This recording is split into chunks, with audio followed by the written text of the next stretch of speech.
আসসালামু আলাইকুম, কেমন আছেন সবাই?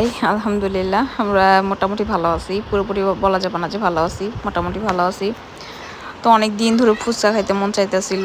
অনেক কিছুই মনে চায় খাইতে, বাট দেখা যায় যে ওরকমভাবে খাওয়া হয় না। আর খাইতেও পারি না কেন যেন। ইদানিং হচ্ছে যে শরীরটা খুব বেশি খারাপ যাচ্ছে। তো আমার ভাই গেছিলাম আব্বু-আম্মুর বাসায়। গিয়ে ২-৩ দিন ছিলাম। যেহেতু আমার ভাই চলে যাবে, সে উপলক্ষে হচ্ছে ভাবছিলাম যাবে। তো দেন হচ্ছে ও একটু পরে টিকিট কাটছে। তো বাইরে যাওয়ার সময় বলতেছিল, "আপু কী খাবেন, কী খাবেন?" তো বলতেছিল, "এখানে ভালো ফুচকা পাওয়া যায়, আপনার জন্য নিয়ে আসি।" তো আমি বললাম, "যা নিয়ে আয়, অনেকদিন ধরে ফুচকা খাই না, তো খাবো।" তো হচ্ছে যে আমি ভাবছিলাম হচ্ছে রাস্তায় স্ট্রিট যে ফুচকাগুলো পাওয়া যায় ওগুলো নিয়ে আসবে। বাট ফুচকাটার প্যাকেজিংটা দেখে অনেক ভালো লাগছে বিশেষ করে। তো প্যাকেজিংটা দেখে হচ্ছে যে মনে হয়েছে যে অনেক হাইজেনিক, অনেক মানে শান্তি করে খাইছি। আর ফুচকাটা অনেক মজা ছিল। বিশেষ করে টকটা, যদি আপনি ফুচকা লাভার হয়ে থাকেন তাহলে হচ্ছে যে আপনি বুঝবেন যে আসলে ফুচকার সবচেয়ে বড় মজাটাই হচ্ছে ওর এটার টকটা। টকটা যদি ভালো হয় তাহলে ভাই ফুচকা অসাধারণ লাগে। তো আমার কাছে আমি হচ্ছে যে সব জায়গায় কী করি, আগে ফুচকা খাওয়ার আগে হচ্ছে যে আগে দেখি যে টকটা কেমন, তারপরে হচ্ছে আমি ফুচকা খাই। তো আমার মেয়ে হচ্ছে যে খালি ফুচকা খুব পছন্দ করে, ইদানিং সেও ফুচকা লাভার হচ্ছে। তো আমি আবার আজকে একটু অন্যভাবে ট্রাই করলাম। তো আমি ওকে আবার একটু ভিতরে ঘুমনি দিয়ে দেন টকটা দেইনি। টকটা যেহেতু তেঁতুল, বাচ্চাদের আমি দেই নাই, যেকোনো ও কখনো খায় নাই। তো আমি আবার একটু পুর ভেতরে ভরে দিছিলাম, দেখি খাইছে। খাওয়ার পরে আবার বলতেছে, "আম্মু ঝাল, ঝাল।"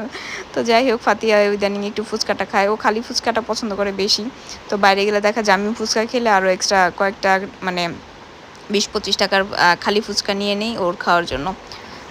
তো এই যে টকটা অনেক মজা ছিল। তো আমি হচ্ছে যে এক হাতে ভিডিও করছিলাম, তাই হচ্ছে ভিডিওটা একটু স্কিপ করেছি। দেন আমি একটু সাজায় গুছায় আপনাদের সাথে আবার শেয়ার করলাম। এই যে টকটা ঝালও ছিল, আবার একটু চিনি বেশি ছিল। তারপরও খেয়ে হচ্ছে রাত্রেবেলা আমার অবস্থা খারাপ হয়ে গেছে। আমি আর রাতেরবেলা ডিনার করতে পারি নাই। ফুচকা খেয়ে আমার পেট ভরে গেছে। যদিও আমি কখনো পুরো একটা প্লেট ফুচকা শেষ করতে পারি নাই এখন পর্যন্ত। তো সেদিন হচ্ছে যে পুরো একটা প্লেট ফুচকা খেয়ে ফেলছি, হয়তো অনেকদিন পর পাইছি এই জন্য। কারণ এই যত ধরনের ঝামেলা গেল দেশে, এত অবস্থা খারাপ ছিল দেশের, তো বের হওয়া হয়নি এমন করে, আর ফুচকাও টাকাও খাওয়া হয় নাই। তো অনেকদিন পর খাইছি, আলহামদুলিল্লাহ শান্তি পাইছি। তো কার কার আমার মতো ফুচকা পছন্দ অবশ্যই কমেন্টসে জানাবেন। আর যদি ভিডিওটা ভালো লাগে অবশ্যই শেয়ার করবেন, লাইক করবেন, আর অবশ্যই কমেন্টস করবেন। কারণ দেখা যায় আপনাদের কমেন্টস কিংবা ফলো আমাকে অনেক এনার্জি দেয়। আমি যেহেতু বেশিরভাগ টাইম অসুস্থ থাকি, আপনাদের এরকম একটু রেসপন্স দিলে আমি একটু সুস্থ ফিল করি আর কি। তো এই যে আমি হচ্ছে ঠিকানাটাও দিয়ে দিলাম, যদি আপনারা কোথাও কখনো এখানে যান অবশ্যই এই মামার ফুচকাটা খাবেন। আমি জানি না মামা বসে না মামি বসে, আমি আনি নাই। তো ফুচকাটা অনেক মজা। যদি এই সাইডে যান সেগুনবাগিচার দিকে, তো ফুচকাটা অবশ্যই খাবেন আর আমাকে জানাবেন যে আপনাদের কাছে কেমন লাগলো। ওখানে আরও ২-৩ পদের টক ছিল, তারপরে দই ফুচকা ছিল। বাট আমার কাছে এইটাই ভাল লাগে, ঝালটা ভাল লাগে না। আমার কাছে টক মিষ্টিটাই ভাল লাগে। তো আপনাদের কেমন লাগে কমেন্টস অবশ্যই জানাবেন। আল্লাহ হাফেজ, আসসালামু আলাইকুম।